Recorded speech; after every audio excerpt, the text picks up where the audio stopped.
Hello and welcome to this episode of Mind the Gap, making education work across the globe with me, Tom Sherrington, and the amazing Emma Turner. Hello, Emma. Hello, Tom. How are you? Yeah, pretty good. I'm excited about this episode and the news we just had that our podcast is now getting sort of 1,600 plays per episode. And that is mind-blowing as far as we're concerned. So thank you to everyone listening. And we're also going to have the second episode of our head-to-head, as we're now calling it, where we ask each other hard questions. The last one was really good fun.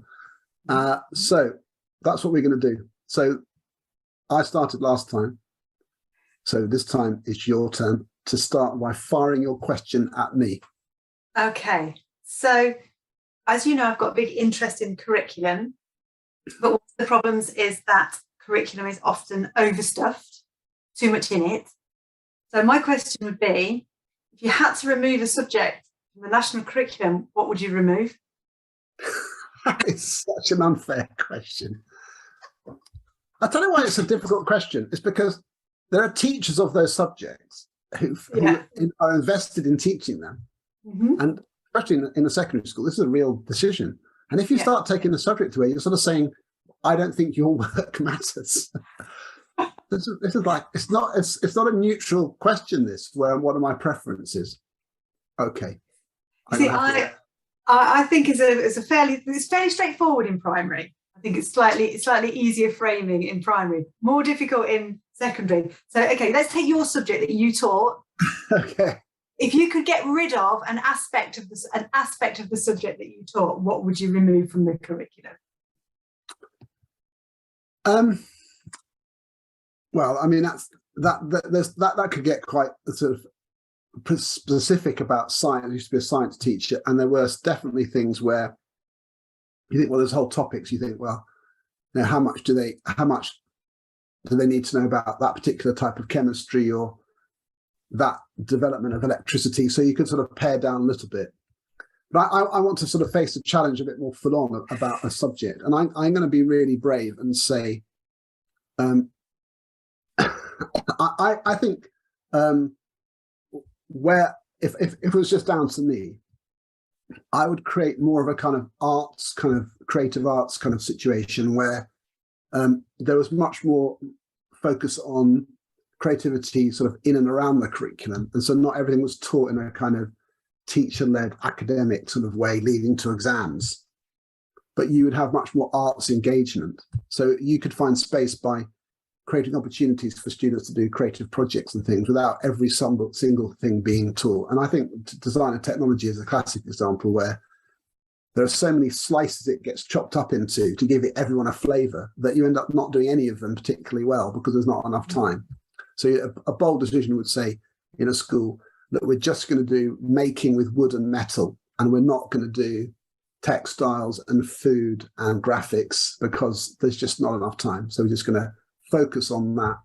And that's one of the ways that I would save time. But it's a bit of a fudge. And I really am, as I'm answering that question, I'm thinking about the teachers, because it's a horrible thing to hear someone say that they don't think your subject matters, you know. So I'm kind of crippled by that sensitivity to really answer the question properly.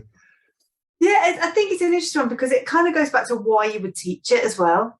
I think it's more not necessarily whether it's of more worth, but really understanding as a school why you've got that in your curriculum, why it's earned its place there, why you give it that emphasis. And I think potentially schools need to think really carefully, especially at primary, about why that subject earns its place on the curriculum, and is there enough kind of fidelity to what it's actually trying to achieve, rather than just getting swamped by the idea of stuff to cover. So does your curriculum actually reflect kind of the essence of each subject, rather than just trying to say, oh, there's too much in there, let's just get rid of that bit, let's get rid of that bit. I don't know whether that narrows it. I know a school which I get about name because it's its own decision, but I know where they did a big review of their curriculum in a very thorough way, where everyone had to sort of really build up from first principles. And they made a choice not to teach ICT at Key Stage 3, information and communication technology, because they felt that it didn't really have enough substance to it. And and they just decided to introduce computer science as a GCSE in year 10 and 11. So a proper subject with an academic background and practical application, largely based around maths knowledge and so on, but not do ICT about applications and stuff in year 7, 8 and 9. They just axed it. And I thought, when they made the case to me, I could understand why. Yeah, and I think that's the important distinction, isn't it? Rather than just saying, we haven't got enough time, let's just cut something out, is actually reverse engineering it and actually thinking, why do we teach this? What do we want to achieve? What's the purpose of the inclusion of it? What do we actually want children to experience and come out with at the end of it? And that really informs your curriculum and makes your decisions a lot more robust, I think, rather than just thinking, there's not time, something's got to give. It's actually thinking, so what are we actually trying to do with this? And I think that's potentially the conversation the wider conversation that would be helpful around that, essentially. Yeah, but boy, what a hard question. So, I like to start with a difficult one, straight off the bat. Yeah, I maybe if I had a bit more time to think about it. I mean, there are always winners and losers in a kind of, if you think of it in that way, when you say, if I have more time for this, it's less time for that. It's a really, really tough one. But sort of taking something out altogether is a whole other story, and it might be better to sort of integrate things, rather than just dispose them. But sometimes, I mean, I'm swayed by the argument that someone like Martin Robinson, who wrote the Trivium, would make, that the less is more thing isn't necessarily, in a fewer things in greater depth, isn't necessarily the right approach. That maybe having a good overview survey of lots of things is actually good generally, so history, geography, and so on. And having had Laura McInerney on, if any one of us said that we should drop citizenship, we would never be able to live. Is that who you had in your head when you were answering that? Exactly. Yeah. Well, Laura's never going to speak to me again. Well, some schools drop citizenship straight away. They just don't even do it. They morph it into PSHE and it all gets lost. So, yeah, wow, it's a tough question. Okay, I'm going to hit you with yours. Okay, so let's assume we've made the case that we should spend more money on education as a country, and so therefore head teachers should have more money.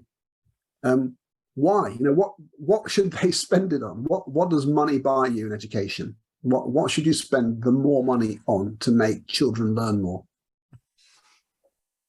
Sadly, from visiting lots of schools and from, not say touring the country, that makes it sound like a band, but you get in this kind of role to go into lots of buildings.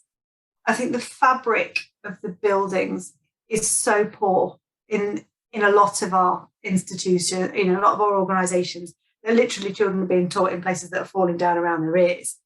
And you kind of have to ask, what's the messaging that we're sending about the importance of education if you're educating children in buildings that are substandard, that are cold, that are damp, that the electrics don't work properly, that they're not served well by internet connections and all sorts of things. You kind of have to get the infrastructure right first. So I think before you made any decisions about staffing or curriculum or resourcing or anything like that, if there was a magic money pit, it would be to create environments for children that are warm, dry, safe, and watertight. For a start, I mean, my old classroom used to have a window that opened and the water ran down the wall into the electric socket. And you just think, you laugh, that's what actually, and 4 of the windows were permanently jammed open, and this is pre-COVID.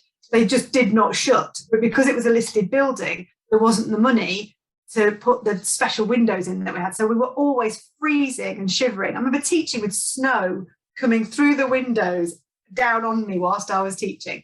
So you kind of have to think, if there was a lot of money, I'd want to invest it, first of all, in making that environment habitable a lot of the time. And then the money that I would spend would always be on upskilling teachers, on making sure that they are the best trained people that we can put in front of our children, because they're the people that make the biggest difference. So get the environment right, and then get the upskilling of the teachers right. That's where I'd put the money. And I would also, it's quite contentious, I would also want to make the initial training period for teachers more than 9 months. And I know that has massive knock-on effects in terms of recruitment, but in an ideal world, to be a teacher would not be 9 months of training. And I know the ECF helps with that and kind of supplements that. But I think that creating a system that really invested at the start, before teachers had full responsibility of a class, would be another thing that I would do with my magic money pot. Fix the bill. So many things. I mean, I think it's a really good shout, that, because I mean, I was thinking, a fairly obvious answer would be, talk about to teacher. There's obviously you've got the salaries, energy bills, all that kind of stuff, and it's really important to have teachers. But I think you're right. And investing in the buildings, it's one of the things I've noticed visiting so many schools as one of my big axes of variation. No question. Like the best schools. Buildings are magnificent, and we have some incredible school buildings. In fact, I'm wearing my research head t-shirt here, very proud to have been involved in that at Parliament Hill on Saturday. And Parliament Hill is a local authority comprehensive school in London, and it has an incredible building. It's got a beautiful old Victorian building, and it's had a new wing built in the last few years. And it's absolutely extraordinary. And people were walking around. Some people were asking the school leaders, "Is this a state school?" Because they thought, why would a school that's not an independent school be as lovely as this? And that took a long time. I mean, for many years, one of their buildings was an absolute shocker, And so they lived for many years with this totally inadequate building, and so the money's gone in, and it has an impact. It really does. Elsewhere, boy, you're saying the Portugal scenario still in some places. It's depressing. Anyway, thank you for taking that one on. Good answer. Thank you. I just have flashbacks to my own Portakabin experience, where you opened the store cupboard door. You go up the little steps and the store cupboard straight from you. Had a tree inside it, like an actual tree growing inside the store cupboard that had grown up through the floor. And then when you were teaching, it had jacks inside it to hold the ceiling up. And so the children, it's like watching Wimbledon. They were, when you walked around the room, they were kind of going the jacks to watch it, thinking, this is nuts, having to teach. It was interesting to note that Sam Freeman, who a lot of people know in the UK, was an advisor to the government that came in the UK in 2010 as a sort of government official, not a politician. And he now will say that one of the mistakes they made was to scrap the Building Schools for the Future programme. I knew you were going to say that. Yeah, and actually that was interesting to hear him reflect that, because obviously then they didn't have anything in place, and it set school building investment back a long way. So yeah, that was good to hear that he kind of recognised that wasn't the best plan.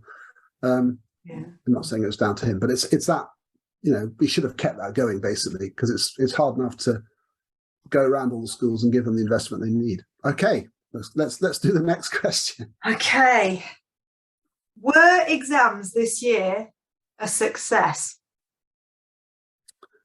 I think so. It's funny. I met a guy the other day on a training day, and I asked him how things had gone in the summer, and he said, "Oh, well, all the results have been down a bit, haven't they?" And that was the story he was telling himself. And actually, the answer is no, they weren't. That some schools did do better. And so, look, it depends what you're comparing to. I know schools who are really pleased that their results are better this year than their teacher assessed grades from last year.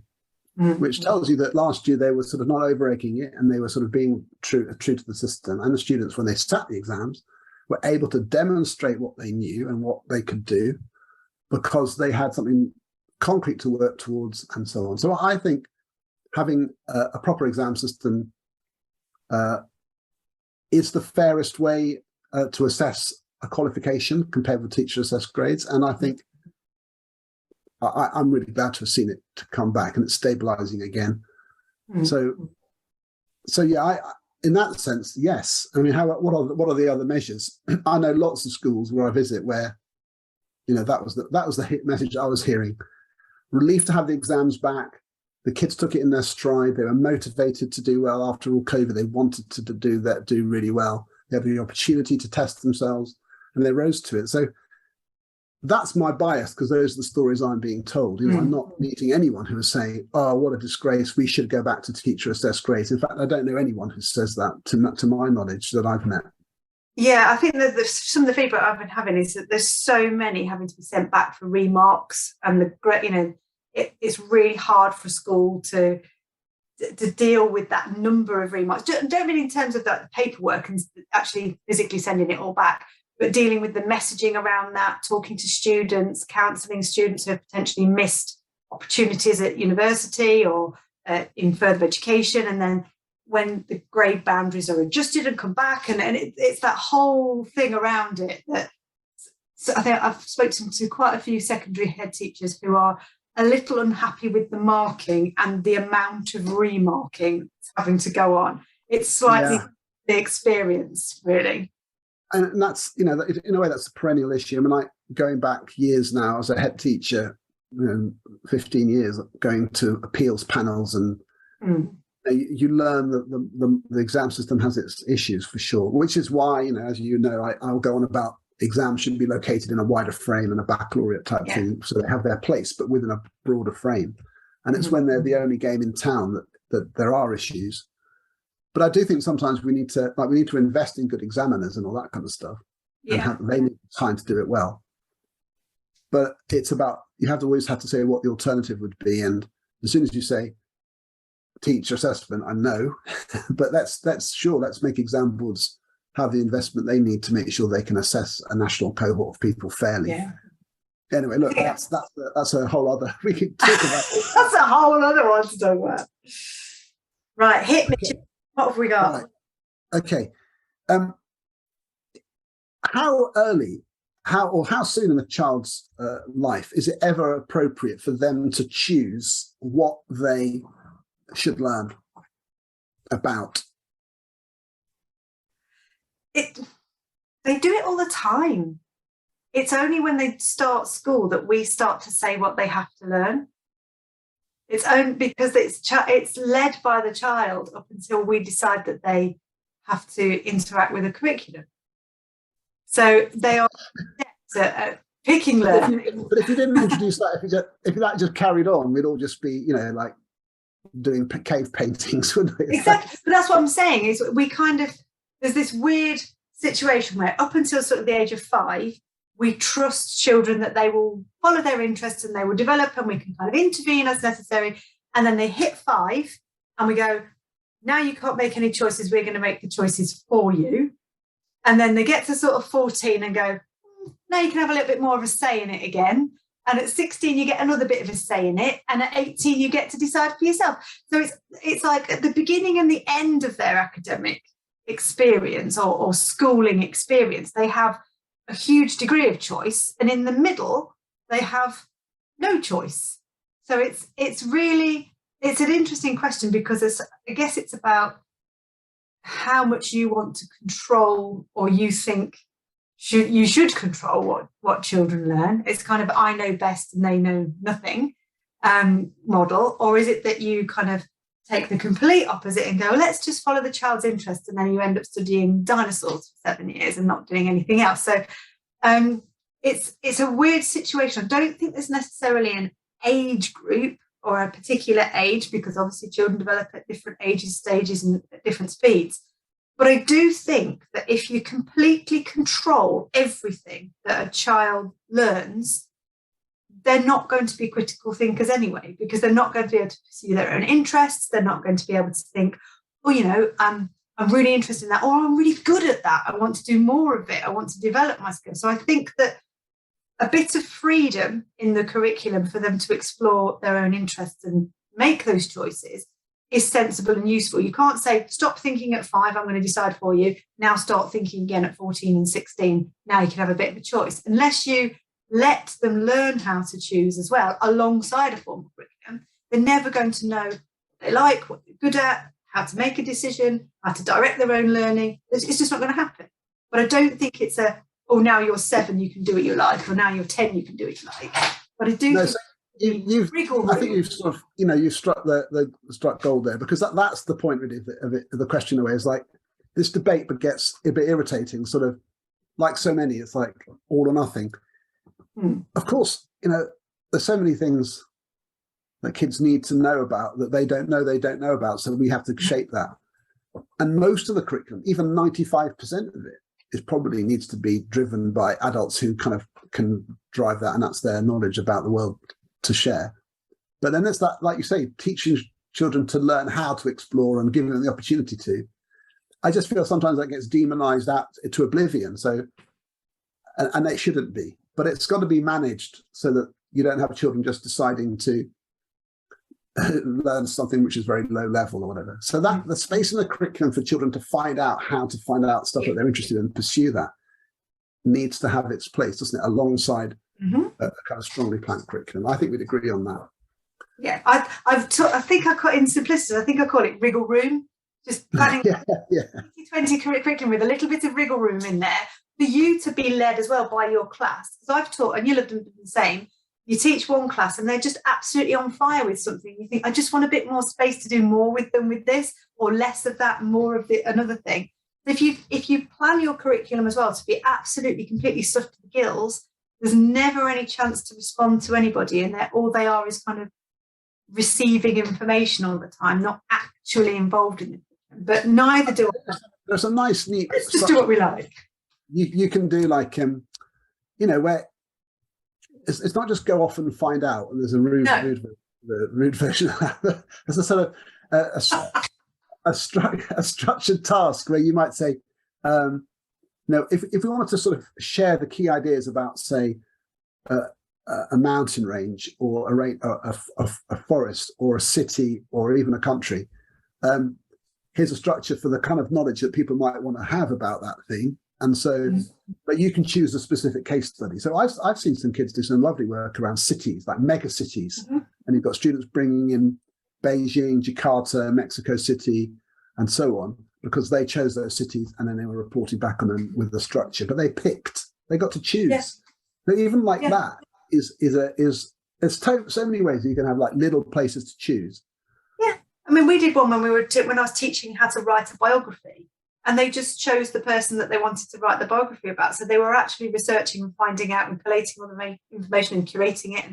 And it was amazing how much we learned then from reading each other's biographies of the people, what we found out about that we wouldn't necessarily have found out about as a class if I'd have just said, right, we're all going to do a biography about Darwin. That's what we're going to do. This is where, we're sort of middle roaders, and it's just, your rails of like reaction. So when someone says to me, the whole curriculum is so restrained and blah, blah, I just think, well, it isn't, is it? It's not entirely like that. And there are other people saying all this woolly stuff about kids choosing what to learn, what load of nonsense. You think, well, they don't really mean everything. If we have a sensible discussion, we normally come up with this sort of conclusion. Yeah. Anyway, that's all that good. That was my my challenge.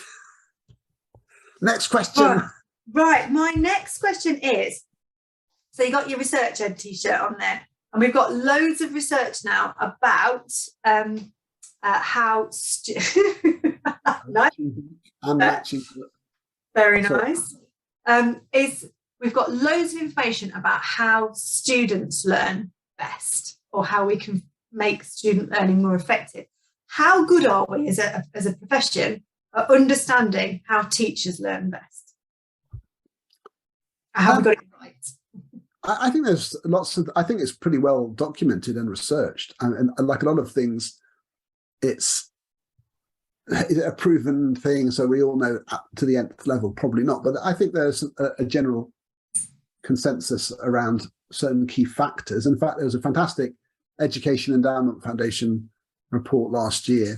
Oh, the one with the is it mechanisms? Mechanisms, yeah. And that was really good because it really helps you get away from sort of, is it instructional coaching? Is it, visiting speakers, CPD? Is it all sort of teachers choosing their own thing?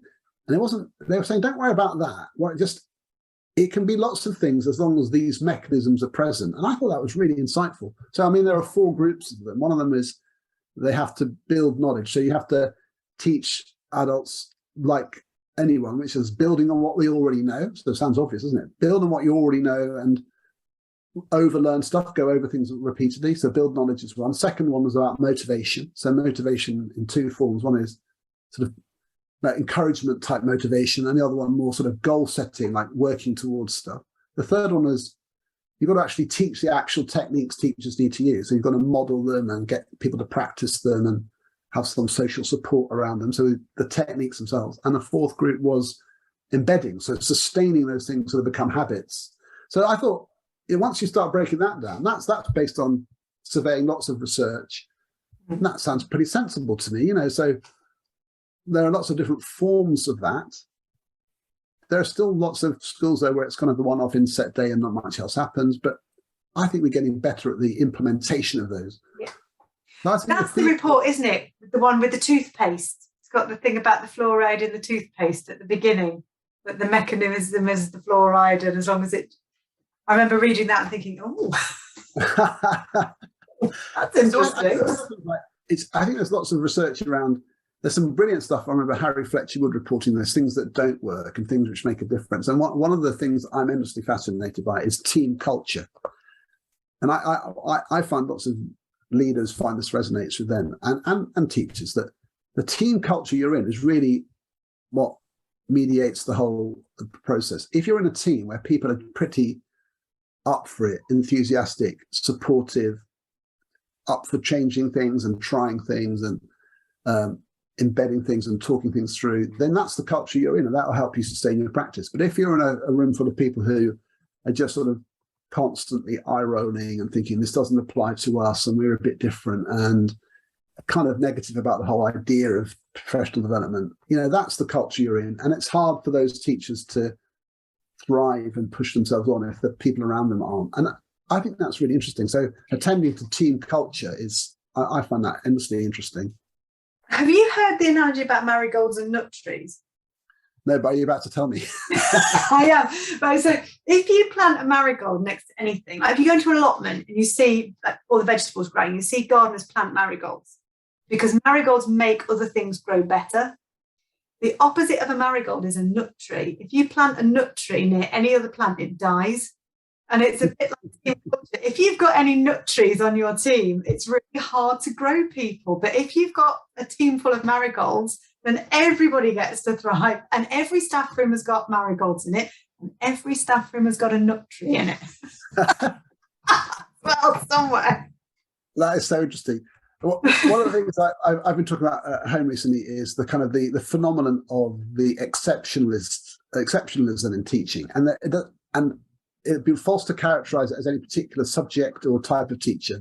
And there are sort of characters and individuals who just their answer to everything is, well, it's not quite like that for us, or in our subject, it's a bit different. You don't really understand our needs. And that's good for you, but we don't really need that for us. Sort of everything is, and everyone, the funny thing is that everyone can feel like that about their work. Yeah. It's different.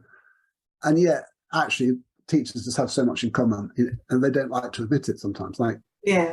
We all ask questions, we all check for understanding, we all have to overlearn stuff. The Rosenshine's principles kind of stuff, modelling, scaffolding, they're pretty universal, and they just can't get away from it.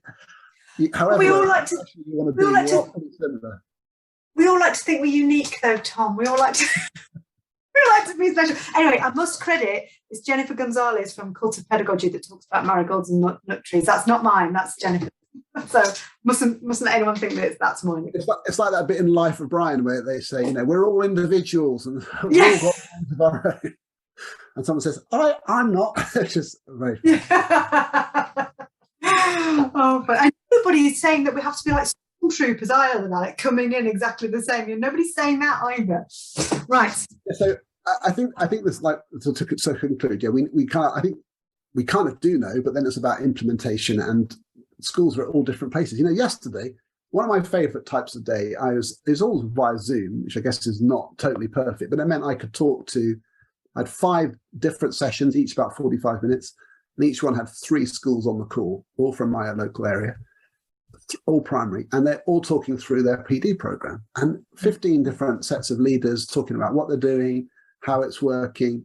Amazing. And also enthusiastic, up for it, all subtly different in the way that they're implementing. Some are more full-on coaching, some are really up for the idea of paired coaching, some are doing it more like whole school together, and then learning walks and then whole school together. It's so interesting, the variation and the kind of creativity in that. So that was exciting. Okay, this is a bit of a hard one, but and I don't know if you sound critical, because it's a fact of our experience. But why does any child leave primary school and still not be able to read fluently? Oh, there's myriad reasons why that is. I think, again, to bring it back to curriculum, I think there's too much in there. I don't think sufficient space is allowed or given to developing reading in a lot of cases. I think that we're so busy trying to stuff everything into the curriculum that potentially the reading isn't given the front. I mean, you know how I feel about this, the kind of the front and centre part that it should be from primary. And that's partly through fear, because we're worried a lot of the time that we'll be judged on 12 things rather than actually saying, like, this is the most important thing. This is the most important thing we need to get right. And until the focus changes on how primary schools are judged and inspected, I don't think that's part, not all of it, but part of the reason why reading will stall.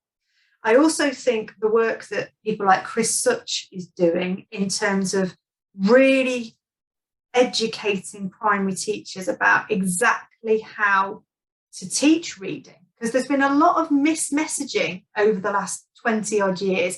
Things have fallen in and out of fashion. There's been no consistent single approach to this is actually how we teach reading from 4 to 11. There's been phonics, obviously, but there hasn't been that investment in, right, this as a profession, as a phase, as a part of the sector, this is how we teach the most important part. So schools have been kind of feeling their way through how to do that with no joined up thinking. I mean, the National Literacy Strategy donkeys years ago tried to do that. Elements of it, okay, other elements of it, horrendous. But there isn't any national joined up coherent approach to the training of the teachers who are teaching it, to the resourcing of it. There's so many changes around the messaging about what we should be doing that it's really hard, unless you're somebody who is massively passionate about it and really, really understands it, to get it right across the whole school is really hard. Let me ask you a question, like, because there's so many. So, like, let me take a child and think about an individual kid who, you know, they go to school and there's a phonics program. It might be they get their baseline assessment and all that, and they're doing phonics lessons, and all of that is happening. So what happens sort of from there? So is it that in the ideal scenario, every single child could learn to read fluently by the time they're 11? It's just that it's not done because they fall through gaps or because other things get in the way for them, or are there fundamental? Should it be possible for a child to do it? There will always be some children who won't be able to read by 11, by the very nature of their personal sort of circumstances, barriers, whatever that is. But the vast majority of children should be able to read by the time they leave primary. But, as I said, the overstuffed curriculum, the lack of the coherent approach across the profession to how best to teach it, the lack of investment in resourcing, the associated training to go with that. And that's not excuse making. That's just, this is the result of what's happened. And I think that because reading is often so deeply aligned with just phonics, that kind of simple view of reading, of the broader picture, is kind of, it's not emphasised enough. The fact that children need to be read challenging texts, have that read to them every day, be immersed in rich vocabulary, have opportunities to speak, to talk, to listen, to discuss, because the language needs to develop alongside the decoding to be able to actually comprehend what people are saying and what's being read. And you do need broad general knowledge to be a really good reader, because you need to understand what you're actually reading. So there are so many dimensions to reading, which is why it needs a really coherent approach and why it's not as simple as just doing phonics across primary. It's so broad, it's so multifaceted, and each individual school is kind of, apart from the phonics programs, being left to figure that out for themselves. Well, that's what I was asking. Do you think that this is something which the DFE should get to grips with, or do you think that, no, for God's sake, don't let them come near it, and the profession should, through sort of... This is why I'm laughing. I said, oh my goodness. When I say somebody needs to have a coherent approach, I don't necessarily department. But I do think that that investment in a sector-wide approach, an informed sector-wide approach to the development of language is, and I don't necessarily think it's just reading, because reading doesn't sit on its own. It's surrounded by oracy, it's surrounded by vocabulary development. And it also depends so much on on not just the mechanics of reading that we teach in school, but also the wider experiences of the children, the opportunities they get outside of school to hear and to use language. It's so important to get the whole of language development right, because that impacts on the ability of children to read. It's not a mechanical process. Right. It's total. I So don't do you want think the kind of Chris Sutch kind of philosophy, which sounds to be like, he's someone, he's not like world famous or anything, but he's someone who has made an impact with his ideas for sure. Mm-hmm. Is there a consensus in the sector around the ideas he's sharing that would be the way to go? I'm yet to find somebody who doesn't love his book. I'll put it like that. I am yet to find anybody who says that man is talking nonsense, because he's not. And what he's done is unpicked and demystified and put together all of the research that works. And because he's, an experienced primary teacher, it works. He gets it, and he writes from a standpoint of, this is actually what you need to do. But because there are so many elements to the teaching of reading, it's not just mechanics, it's all of this broader stuff. It's really difficult to get your head around alongside 12 other subjects. And that's why I'm saying, if you move the noise of the wider curriculum and let primary focus on the really important thing, which is getting fluent readers, then I think we would get more fluent readers through the system. And people will go, oh, well, before there was an emphasis on wider curriculum, you still haven't got it right. It's like, yeah, because everyone was still tinkering with it and there was no coherent process to that. Okay, well, that's the agenda set for the new Secretary of State. Today it happens to be somebody new. Hopefully, if he wants to give me and Chris... It's Kit Malthouse. Hopefully he's still in power next time when this goes out. We'll find out. Okay, well, I think we've got time for one more question. So I think it's your time to ask me again, isn't it? Right, okay. Here's one. What gifts does primary give secondary and secondary give primary? Love both ways. But it's funny, isn't it? Because it's funny because we represent these sort of sectors in our professional world, and I think, well, there's so many things. I think it's the sort of the whole holistic view of a child versus the specialism that you tend towards at secondary, and it's those two things, and the communication between those two ideas is really interesting, and I think you've got to learn from both. So, you just have to look at something like writing and the richness that you have in the primary classroom, where writing can flow from day to day with the same teacher following the same line of thought over several days, weaving the other ideas in and out and crafting pieces of writing over time. And then you go into secondary where it's pip-a-boot. So how can we create more kind of focus there? But then going down to primary, that kind of really knowing, it's difficult, but having that sort of knowledge of how ideas develop in a particular curriculum in the depth that secondary teachers have got. Now, in a way, it's really useful that we have this sort of transition, and then you can switch gear because each one of them is highly specialized, as we've discussed many times. And maybe it's not about making primary more like secondary or secondary more like primary. I actually think, I've always felt this, that the transition is sensible, it's natural, and we've switched gear from one mode of learning to another because of the general transition. And various attempts to sort of make a kind of primary type year 7 and a secondary type year 6, I don't think they really work that well. So I just think we should respect each other's sort of contribution to the whole journey for what it does. I don't think you can necessarily import it successfully. I don't think you should try to. Interesting. I've been working with a few all through schools, and it's really interesting how they manage that gradual shift or that change.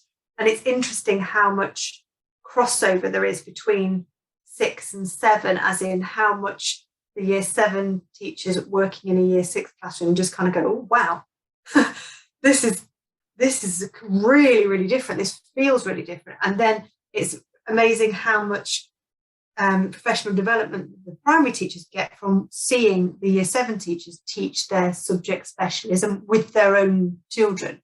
I think there's huge mileage in year 7 looking at some of the year 6 pedagogy, and then the year 6 is looking at how you teach a subject really rigorously as a specialist subject. I think there's an unexplored avenue there for developing both sides. Interesting how, like, you know, a secondary teacher will teach, you know, year 7, 8 and 9, and they'll have this they'll have a sense of the flow of ideas. Yeah. Teach them at different levels. And a primary teacher will teach across different subjects. So you've got that vertical and horizontal kind of knowledge base. But how much you can learn from that. I think there's a lot to learn about the sequence of concepts in maths, and also about the need to sort of keep things concrete and stuff well into secondary. And in writing, I think the crafting of writing over time, secondary teachers would do well to know what the standards are. So sometimes, you know, I've had it pointed out to me in a previous role, you know, do you know what the standards for the end of Key Stage 1 are? You know, joined on the lines, full stop, capital letter. And then, well, so why aren't some of your year 8 teachers insisting on that in geography? Because they don't know what the standards are. So knowing what the standards are would help, you know, so you can sort of pitch them. Yeah, and I think that brings in that idea of moderation, because it's really hard sometimes to moderate a subject, especially in upper Key Stage 2. It can be really useful to do we used to do our moderation in year 6 with our high school. So they would actually have their kind of head of department in there with all the local year 6 teachers looking at, you know, what writing looks like. And the first few times we did it, both sides of the table were a bit like, oh. Yeah, no. But that's why I'm a big fan of like say collaborative book scrutinies and stuff. You know, just let's all share what we look at, what we do, and learn from each other. The need for sort of leaders to take books away and scrutinise is a nightmare. You know, just get everyone looking at each other's stuff, and you learn vertically across the school. Okay, I think we're going to come to a close in it, and I've got one more question. I think I'm allowed one more, which is okay. Yes. Okay, because then if I'm allowed, we'll squeeze this one in. Are you ready for this? Yeah. If every minute of time that teachers and TAs spent on display was diverted to helping create better teaching resources to scaffold learning and so on, do you think the children would learn more or less? I think it depends on their age. No, I do. I genuinely do. Because if you're in a classroom that needs lots of signposting where children aren't necessarily used to the routines of the room, you know, you need to have things displayed that children can see, and they help them navigate and find things and know how things work. That needs to be done. And that's an element of display. It's kind of communicative display, I guess, but it's still display. And also, little children love seeing their work on show. They're proud of it. And I think as well, the fact that the primary classroom is your home for the entire day, to have it as kind of a Spartan, non-displayed environment, a bit like living in an IKEA wardrobe, that's your home. That's your kind of class family home. So you do want it to look attractive and as well as be functional. And you want it to be somewhere that children like to be in, because they've got to be in it for 6.5 hours a day. I'm not a fan of those people who do these immersive thematic classrooms that take 14 hours to build the, you know, a miniature version of Hogwarts in the corner of the room. I'm not a big fan of that. But I think that areas in the classroom to celebrate children's great work, areas in the classroom to signpost what's going on, areas in the classroom that are comfortable to sit and to read and to enjoy and to explore.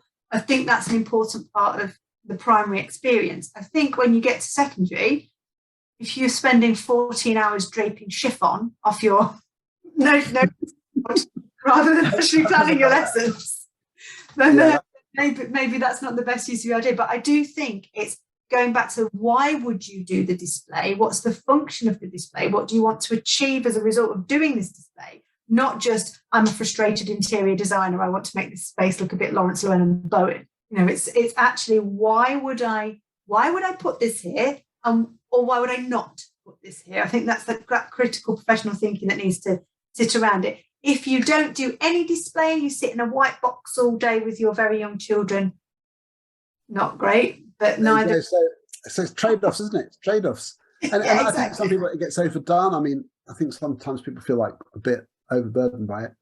But yeah, I mean, you walk into a classroom, you want to feel like it's a place to be. But if you're kidding yourself that the specific sort of wording on that graphic over there in the corner is going to help children learn more, they're probably can't even see it.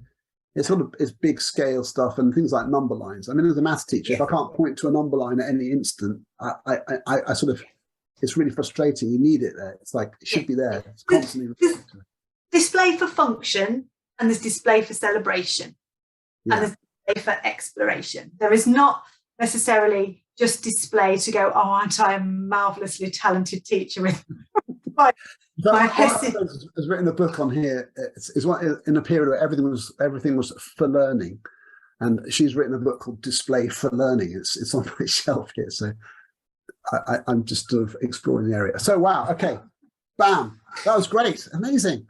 So many things to talk about. I found that really, really invigorating. So I hope our listeners. Your invigorating is my stressful.